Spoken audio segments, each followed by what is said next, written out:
আসসালামু আলাইকুম। প্রত্যেককে শুভেচ্ছা জানাচ্ছি। মাসুম মাহমুদ। প্রিয় দর্শক, দেখছেন ওপেন দ্য ইউটিউব চ্যানেল এবং মাসুম মাহমুদ ফেসবুক পেজ। আপনাদের জন্য আজকে থাকছে অনেকগুলো গুরুত্বপূর্ণ খবর। প্রথম গুরুত্বপূর্ণ খবরটি হলো প্রবাসী সাংবাদিক শাহেদ আলম এবার ধরে ফেললেন সচিবালয়ের আগুনের মূল কালপ্রিটকে। আমরা তার পরিচয় আপনাদের জানাবো। এবং সবচেয়ে গুরুত্বপূর্ণ খবরটি হলো ভারতকে কাঁদিয়ে এবার পাকিস্তানের সেনারা আসছে বাংলাদেশে। এবং এই খবরে মোটামুটি ভারতের নাকের পানি চোখের পানি এক হতে শুরু করেছে।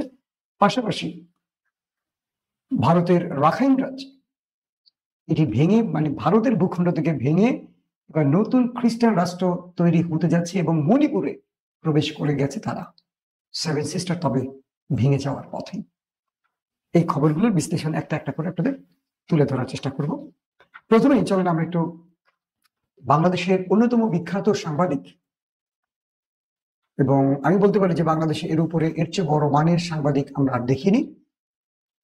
বাংলাদেশের স্বাধীন বাংলাদেশের 54 বছরের বাংলাদেশের সবচেয়ে মেধাবী চৌখুস এবং কি বলবো যে এর চেয়েও বেশি যদি উপমা কে থাকে, সেই সাংবাদিক শাহেদ আলম। তিনি তার ফেসবুক পোস্টে ধরিয়ে দিয়েছেন সচিবালয়ে আগুন দেওয়ার মূল কালপ্রিটকে। এই জন্য বাংলাদেশ সরকারের পক্ষ থেকে তাকে পুরস্কৃত করা উচিত। আশা করি শীঘ্রই হয়তো বা পুরস্কৃত করা হবে। দর্শক, আমরা শাহেদ আলমের সেই বিষয়টি একটু আপনাদেরকে স্ক্রিনে দেখিয়ে দিই, তাহলে হয়তো আপনারা বুঝতে পারবেন তিনি কিভাবে শনাক্ত করেছিলেন। আপনারা কি মোটামুটি আমার কথা শুনতে এবং দেখতে পাচ্ছেন? আমি তো আপনাদের কমেন্টটা চেক করে নেই। মহেশপুর ঝিনাইদহ থেকে দেখছেন দুলাল ভাই, সৌদি আরব থেকে সোহেল। ওকে, আপনারা তাহলে আমার কথা শুনতে পাচ্ছেন না? আমি তাহলে আপনাদেরকে মূল পর্বে নিয়ে যাচ্ছি।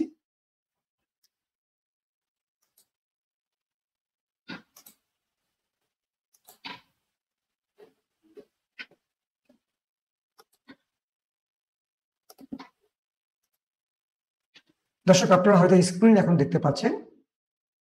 শাহেদ আলম প্রখ্যাত সাংবাদিক, বিখ্যাত সাংবাদিক, তিনি লিখেছেন তার ফেসবুক পোস্টে কিভাবে কালপ্রিটকে শনাক্ত করেছেন সেটা আমরা এক নজর দেখে নিচ্ছি।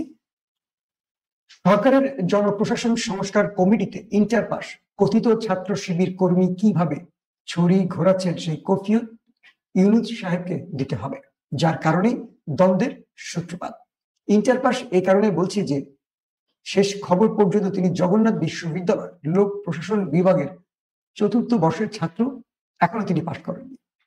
সেটাও যদি দেশের সবচেয়ে বড় হৃৎপিণ্ড অর্থাৎ আমলাতন্ত্রের বসদের কর্মক্ষেত্র সংস্কারের যোগ্যতা হয়, আমার আপত্তি নেই। কিন্তু কোন মেধার ভিত্তিতে, কোন বিবেচনায় তাকে এত বড় জায়গায় বসানো হলো, সেটার উত্তর চাওয়ার সব রকম বৈধতা আমাদের আছে। কে তাকে নিয়োগ সুপারিশ করেছে, মাহফুজ, আসিফ নাকি নাহিদ? আমরা জানতে চাই। মেহেদীকে প্রশাসন শিবিরের সভাপতি হিসেবে বলা হচ্ছে কারণ 2022 সালে যখন সে গ্রেফতার হয়, পরবর্তীতে বহিষ্কার হয়, তখন ছাত্র শিবির তার মুক্তির দাবি করে। নিশ্চয়ই ছাত্র ইউনিয়ন বা ছাত্রলীগের কারো মুক্তি বা বহিষ্কারাদেশ প্রত্যাহার চাইবে না ছাত্র শিবির। 17 ডিসেম্বর প্রথম সাংবাদিকদের কম পড়াশোনা জানা বলে অভিযোগ করার পর থেকে সকল সাংবাদিকদের সাথে হট্টগোল শুরু হলে সংস্কার কমিটির প্রধান মোহিত চৌধুরী তার পক্ষাবলম্বন করে। এরপর থেকে প্রশাসনের 26 ক্যাডারের সকল ক্যাডাররা তাদের অসন্তোষ প্রকাশ করেছে এবং মূলত আলোচিত সংস্কারের পক্ষে কোনো পক্ষকে দাঁড়াতে দেখা যাচ্ছে না। একমাত্র সমন্বয়কদের মধ্যে চিহ্নিত শিবির সমর্থক 2-3 জন ছাড়া। মূলত সংস্কারের যেসব প্রেসক্রিপশন নিয়ে বিতর্ক, সেটাকে দেশের আমলাতন্ত্রকে জামাতিকরণের বিরুদ্ধে সব দল মতের সচিবদের একটা সম্মিলিত অবস্থান হিসেবেই বর্ণনা করেছেন একাধিক বিসিএস ক্যাডার। এই কারণে পুরো কমিশনের প্রধানকে পদত্যাগের আলটিমেটাম দিয়েছে আমলাদের সকল প্ল্যাটফর্ম। আমি বা আমরা কি তাই বলে আমলাতন্ত্রের সংস্কার চাই না? চাই, তবে সেটা নিশ্চিত ফ্যাসিস্ট আওয়ামীকরণ থেকে পাল্টে জামাতিকরণের পক্ষে নিয়ে যাবেন সেটা চাই না, বরং প্রতিরোধ করা হবে। আমরা জনগণের পক্ষে কাজ করি, কাজ করে, আমরা জনগণের পক্ষে কাজ করে কাজ করি হবে জবাবদিহিতা ও স্বচ্ছতায় কাজ করে এমন আমলাতন্ত্র চাই। কিন্তু সেই জবাবদিহিতার আমলাতন্ত্র তৈরিতে যাকে নিয়োগ দেওয়া হলো তার নিয়োগ প্রক্রিয়ার পেছনে কি কি যুক্তি তার জবাব আগে চাই। এটাকে কি স্বচ্ছতা বলে কিনা সেই প্রশ্ন তুলেছি। দেশটা কারো বাবার না। মূলত শাহেদ আলম বলছেন যে আমলাতন্ত্রের বিদ্রোহের কারণেই সচিবালয়ে যে আগুনটা লেগেছে এই আগুনটার কারণ। আপনারা হয়তো বিষয়টা বুঝতে পারছেন যে সচিবালয়ে আগুন ধরেছে এবং সেই আগুনের পরিপ্রেক্ষিতে শাহেদ আলম এই পোস্টটি করেছেন যে আমলাতন্ত্রের ভেতর একটা বড় রকম ক্ষোভ তৈরি হয়েছে এবং সেই কারণে আগুন ধরেছে। কিছু কমেন্ট পড়ি শাহেদ আলমের এই পোস্টে, একটু আপনারা দেখলে বুঝবেন। ছাত্র শিবির দেশপ্রেমিক চৌখুশ, তারা অন্যদের সাথে রক্ত দিয়ে ফ্যাসিবাদ চালিয়েছে, আর ওই আমলারা ফ্যাসিবাদের গোলামি করছে। যোগ্যতার মাপকাঠি শুধু সার্টিফিকেটে নয়, শাহেদ সাহেব হিংসা পরিহার করে। আরেকজন লিখছেন, এখানে বুজুর্গ শাহবাগী শাহেদকে দায়িত্বে না বসানোর তীব্র নিন্দা জানাচ্ছি। অন্য একজন লিখছেন, আন্ত ক্যাডার অস্থিরতা একাংশের সাথে বৈঠকে উপস্থিত ছিলেন জামায়াতের আমির ডক্টর শফিক সাব। বিএনপির মির্জা স্যারকে অনেকে বলেও শিডিউল নিতে পারে নাই তারা, কারণ উনি আন্ত ক্যাডার দ্বন্দ্বে থাকতে চান না। অথচ এখন শুনি চলমান ক্যাডার আন্দোলন নাকি বিএনপি করাচ্ছে। যাক, এটা একটু বড় কমেন্ট। আরেকজন লিখেছেন, আপনাকে সংস্কার কমিটির প্রধান হিসেবে চাই। যদিও 18 সালে হাসিনার নেতৃত্বের পূজা করেছেন এবং নাকে খত দিয়ে আওয়ামী স্তুতি গিয়েছেন। আগে একদিন বলেছিলাম যে আপনার মাঝে প্রয়াত লেজে হুমু মানে আমাদের এরশাদের কথা বলছেন, এরশাদের কিছু গুণ আছে। হ্যাঁ, সেটা তো আছে। এখন দেখছি পোল্টিবাজ শাহজাহান ওমরের আত্মা আপনার উপর ভর করেছে। রওশন এরশাদ কিংবা বিদিশা এরশাদের সাথে মিল থাকলেও তাদের কথা বলছি না, কারণ আপনি তো মহিলা নন, পুরুষ। আরেকজন লিখছেন, সংস্কারের নামে দেশটা এখন জামাতিকরণ করা হচ্ছে যাতে করে রাজাকারদের শক্ত ঘাঁটি হিসেবে বাংলাদেশকে পাকিস্তান বানানো যায়। একটা কমেন্ট শাহেদ আলমের পক্ষে পড়েছে মেবি। চারদিকে জামাতিকরণ করা হচ্ছে বা করার চেষ্টা করা হচ্ছে, এই হয়ে গেল। এটা হয়তো সত্যি কথা, কিন্তু তাই বলে অন্যান্য সংস্কার কমিশনে যদি ছাত্র প্রতিনিধি থাকতে পারে এবং এটা নিয়ে কোনো কথা না হয়, তাহলে শুধুমাত্র প্রশাসন সংস্কার কমিশনে ছাত্র প্রতিনিধি থাকলে সেটা নিয়ে কেন আপত্তি থাকবে? দর্শক, আমি এই বিষয়গুলোকে এত গুরুত্ব আর না দিই, আপনাদেরকে যে বিষয়গুলো একটু বোঝাবার চেষ্টা করছি। শাহেদ আলম বোঝাতে চেয়েছিলেন সচিবালয়ে যে অস্থিরতা তৈরি হয়েছে এটার পেছনে এই আগুনের কারণ। আপনারা শুনবেন মন দিয়ে। তার মানে শাহেদ আলম বোঝাচ্ছেন যে আমাদের সচিবরাই বা যারা ওই যে যার কথা বলেছে, একটা ছেলের কথা কি শিবির করে নাকি শাহেদ আলম দাবি করেছে, তো তাকে সহ্য করতে না পেরে তার আগুন দিয়েছে। তার মানে শাহেদ আলম বুঝিয়ে দিচ্ছে এই আগুনটা আমাদের মধ্যে কেউ দিয়েছে যারা সংস্কার কমিটিকে সহ্য করতে পারছে না, গ্রহণ করতে পারছে না, কারণ তিনি ইন্টার পাস। শাহেদ আলমের বক্তব্য অনুসারে এই দ্বারা শাহেদ আলম কি বুঝিয়েছেন, আমার প্রশ্নটা একটু আপনাদের কাছে করি। সেটা হলো, শাহেদ আলম বুঝিয়েছেন এই আগুনটা আমাদের আমলারা দিয়েছেন এবং যারা সংস্কার কমিটিকে গ্রহণ করতে পারেনি অযোগ্যতার জন্য। এটা দিয়ে শাহেদ আলম তাদেরকে বাঁচিয়ে দেওয়ার চেষ্টা করছেন। কাদেরকে? যারা সচিবালয়ে আগুন দিয়ে তাদের লুটপাট হত্যাযজ্ঞের সকল নথি গায়েব করতে চেয়েছে। এখন বোঝেন শাহেদ আলম কার জন্য কথা বলছেন। আমি সম্মান রেখে বলছি, তিনিও একজন গণমাধ্যম কর্মী। তিনি যখন এনটিভিতে কাজ করেন তখন আমি চ্যানেল 1-এ কাজ করি। তো সবকিছু মিলে আমি তার প্রতি শ্রদ্ধা রেখে বলবো, তিনিও অন্যান্য সাংবাদিকদের প্রতি শ্রদ্ধা রেখে কটাক্ষ করেন, আমি কটাক্ষ করবো না। আমি আমার সর্বোচ্চ সংযত ভাষা ব্যবহার করে তাকে বলতে চাই, আপনার কাছে আমার একটা প্রশ্ন, যদি আপনার সময় হয় উত্তর দেবেন। আপনি আবার আমার চরিত্র হননে যাবেন না, কারণ আমি আপনার চরিত্র হননে যাইনি। প্রথম কথা হলো, আপনি এমন একটি সময় এই বিতর্ক তৈরি করতে চাইছেন যাতে করে প্রমাণ হচ্ছে আপনি সচিবালয়ে আগুন দেওয়ার বিষয়টিকে পাশ কাটিয়ে ফেলতে চাইছেন। আমাদের যখন প্রশ্ন উঠেছে যে সচিবালয়ের 7 নম্বর ভবনে যে আগুনটা লাগলো এবং যে মন্ত্রণালয়ের আগুনটা লাগছে, সেখানে শেখ হাসিনার ছেলে সজীব ওয়াজেদ জয়, ওবায়দুল কাদের, এস আলম সহ গুরুত্বপূর্ণ হাই প্রোফাইলের ব্যক্তিদের দুর্নীতির অনেক তথ্য ছিল, যেটা আসিফ মাহমুদ সজীব ভুইয়ার বক্তব্যে জানা গেল। আপনি একজন শিবিরের আমি জানি না সে শিবির করে কিনা, এই ব্যাপারে আমার কোনো তথ্য নেই। আপনি অভিযোগ করেছেন, ধরে নিলাম সত্য। যদিও এই পক্ষে ছাত্ররা বলেছেন না, তিনি শিবির করতেন না, শাহেদ আলম মিথ্যে বলছেন, এরকম অভিযোগও আসলে সমন্বয়কদের পক্ষ থেকে। তো আমি শাহেদ আলমকে সত্যই ধরে নিলাম। বাংলাদেশে ছাত্রলীগ, ছাত্রদল, শিবির তাদের প্রত্যেকের গণতান্ত্রিকভাবে রাজনীতির সুযোগ রয়েছে এবং তাদের যোগ্যতার ভিত্তিতে যে কোনো ক্ষেত্রে বসতে পারে। যেমন আমার ছাত্রদলের ভাইয়েরা বসছে, আমাদের ছাত্রলীগের ভাইয়েরা বসেছে। হাসিনার পতনের আগ পর্যন্ত ছাত্রলীগ যোগ্যতা শুধু না, অযোগ্যরা গুরুত্বপূর্ণ পদে বসেছে। তখন আপনি এই প্রশ্নগুলো করেননি।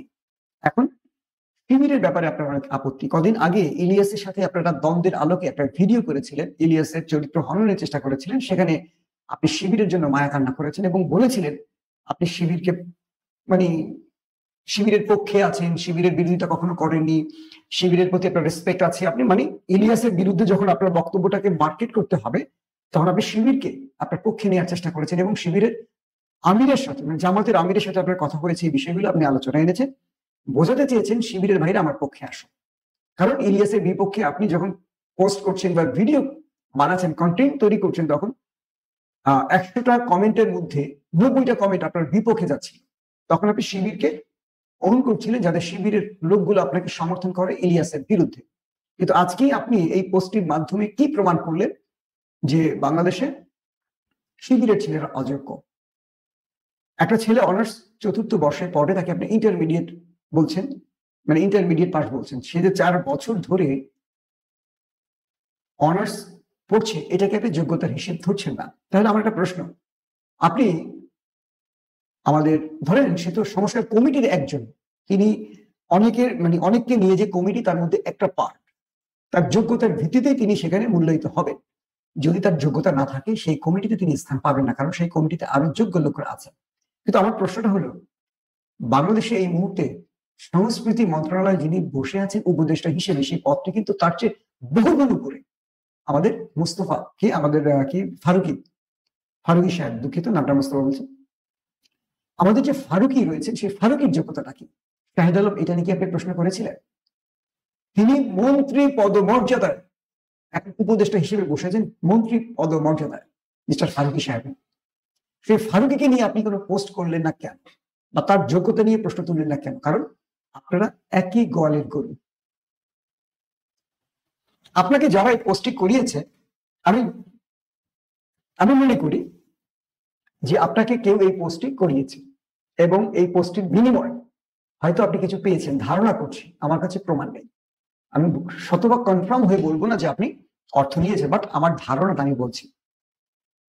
বাংলাদেশে এরকম বহু সাংবাদিক আছে যারা কোনো দলের না, কিন্তু তারা সব দলের। কিভাবে সব দলের হয় জানেন? যারা ওই সাংবাদিককে খুশি করাতে পারে তিনি তাদের হয়ে কথা বলেন। দিন শেষে সে বলেন কি, আমি নিরপেক্ষ, সবার বিরুদ্ধে কথা বলি। একটা গ্রুপ।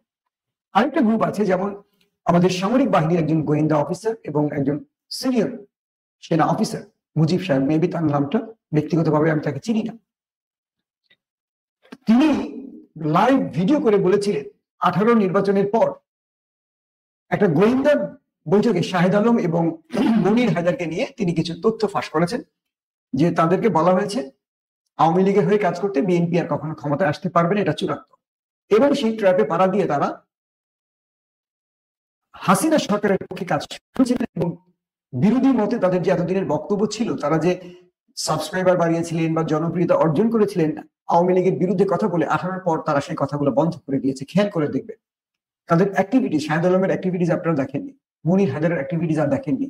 18 আগ পর্যন্ত তারা খুব সোচ্চার ছিলেন, কারণ তাদেরকে বড় অঙ্কের অ্যামাউন্ট দিয়ে হাসিনা থামিয়ে দিয়েছিল গোয়েন্দাদের মাধ্যমে। সেটা ওই গোয়েন্দা অফিসার নিজে ফাঁস করেছেন, কারণ মনির হায়দার ওই গোয়েন্দা অফিসারকে ডেকেই বলেছিলেন, কনক সারওয়ার, ইলিয়াসদেরকে ডেকে যেন বলা হয় আর কখনো বিএনপি ক্ষমতায় আসতে পারবে না। সো বিএনপির পক্ষ অবলম্বনটা বাদ দিতে হবে। মেবি কালকে ইলিয়াস তার লাইভে এই কথাটি প্রকাশ করেছেন এবং আমি সেই সেনা অফিসার তার বক্তব্যটি লাইভে শুনেছি, আপনারা শুনেছেন। এখন আমার কাছে যেটা মনে হচ্ছে যে শাহেদ আলম যে পোস্ট গুলো করছেন, সেই পোস্টের কমেন্ট গুলো আমি করতে গিয়ে আমি লজ্জা পাচ্ছি। শাহেদ আলম কি পাচ্ছেন না? না, পাচ্ছেন না। শাহেদ আলমের কাছে এই কমেন্ট গুলো গুরুত্বপূর্ণ না। কে তাকে গালি দিল, কে তাকে 14 গোষ্ঠী উদ্ধার করলো, এটা গুরুত্বপূর্ণ না। আমার কাছে মনে হয় তার কাছে গুরুত্বপূর্ণ, এই পোস্টটা করে তিনি যে হাদিয়া পেয়েছেন এটা বেশি গুরুত্বপূর্ণ। কারণ কিছু মানুষ কথা বলেন, রাজনীতি করেন, যাই কিছু করেন অর্থের জন্য। দেশপ্রেমটা তাদের কাছে গৌরব। শাহেদ আলম এর মধ্যে পড়েন কিনা জানি না, কিন্তু আমার সন্দেহ এর মধ্যে পড়তে পারে। এখন আসেন, এই পোস্টের মাধ্যমে তিনি কাদেরকে বাঁচালেন? তিনি বাঁচালেন তাদেরকে যারা ফ্যাসিস্ট হাসিনার দোষর। তিনি বোঝাতে চাইছেন সংস্কার কমিটিকে সহ্য করতে না পেরে এই আগুনটা লাগানো হয়েছে।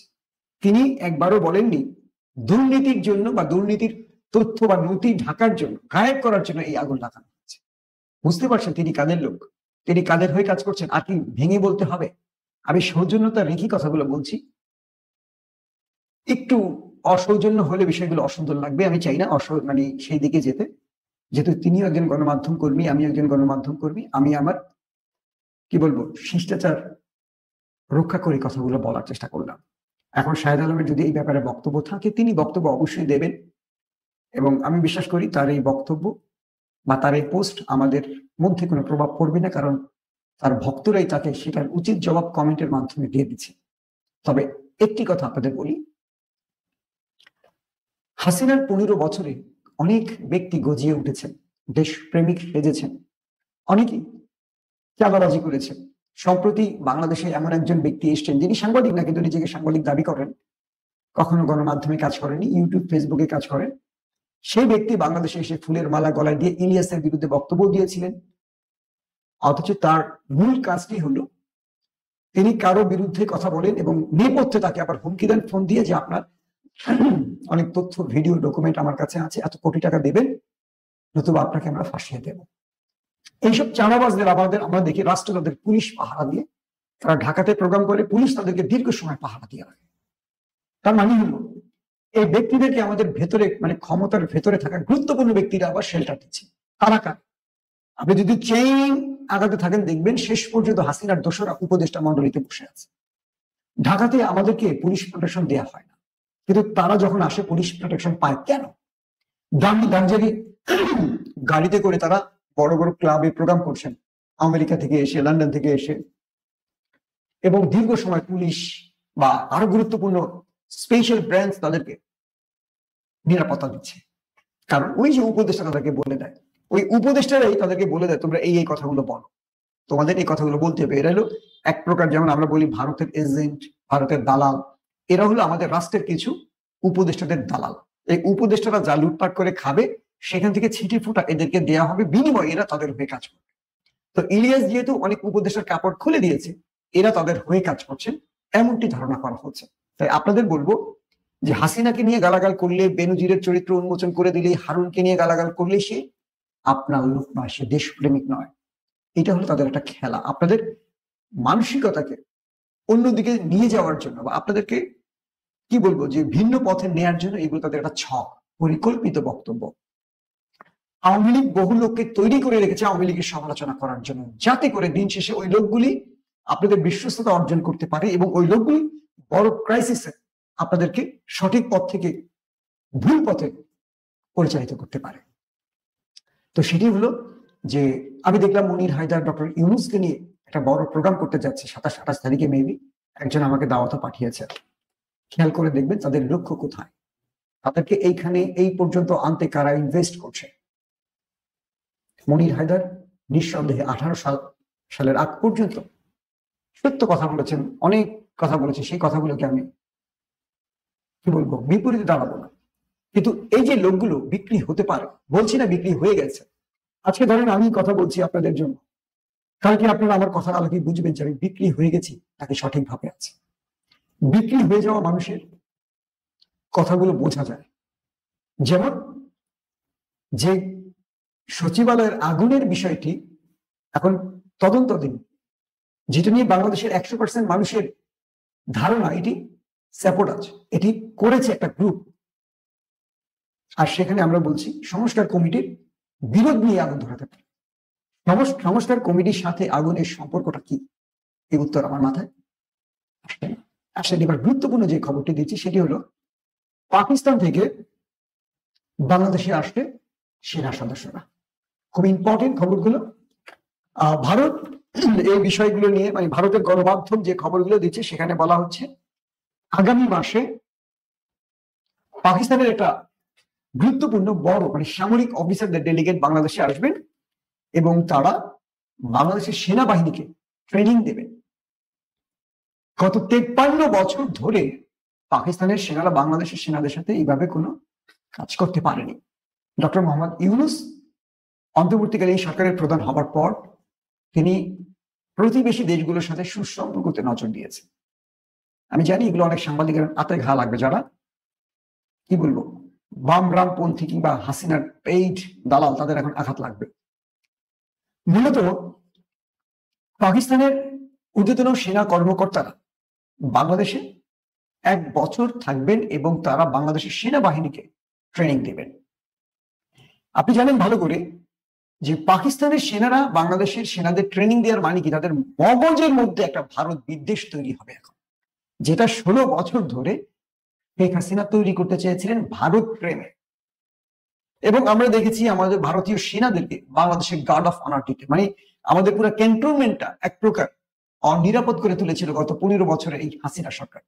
অনেক সেনাবাহিনীর অফিসার আমাদের অভিযোগ করতেন যে ভাই আমাদের সবার পিছনে একটা করে টিকটিকি লাগানো আছে, এই টিকটিকি কে বুঝতে তো পারছেন। অবশেষে হাসিনার পতনের পর 53 বছর পর পাকিস্তানি সেনারা বাংলাদেশে পা রাখবেন এবং আমাদের সেনাদের ট্রেনিং দেবেন। এই ট্রেনিং এর কয়েকটা মাজেজা আছে, কি জানেন?